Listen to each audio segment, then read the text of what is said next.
After receiving the boat and removing all the packaging, the next step is to take the steering handles and mount them onto the steering systems. On the left side of the boat, we have the dual rudder and 360 controls. So you're going to need the rudder handle for that side and the 360 handle. Now to mount these, the first one you put on is the rudder handle. When you receive the boat, these may be pressed down for shipping, and you're going to want to pull those up, or you may need to reach inside of the hatch to do that. And so in this case, I'm going to remove the tackle management. And I can reach in, and there's a tube going to a steering box here. What that looks like is, here's the tube, the belt runs through, and here's the steering box. So what I'm doing is reaching back here and pressing up on either the steering box or the tube section there.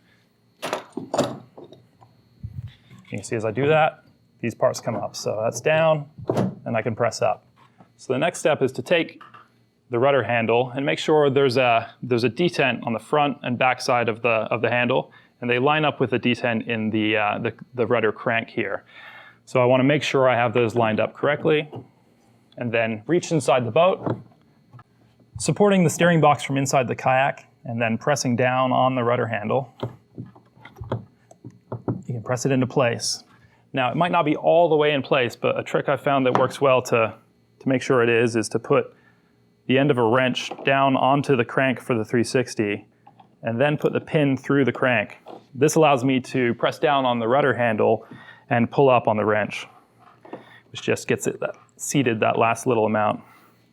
Now that that's done, I can take this wrench, put it aside, put the pin back in place, and then take the 360 handle, press it down onto the 360 crank, and then take the screw and the 1/8" hex key and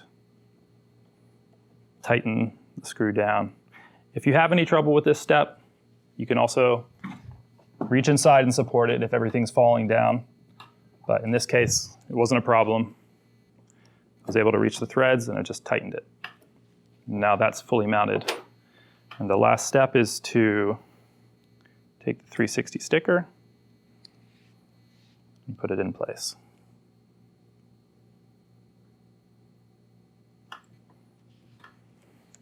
If you want to attach your steering knob, you take the screw and washer, place them inside of the knob, Phillips head screwdriver, and thread this part fully onto the rudder handle.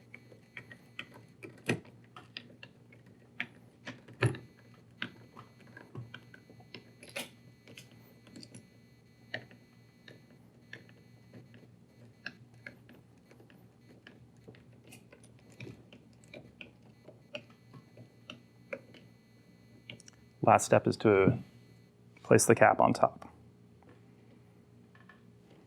And this side is all done.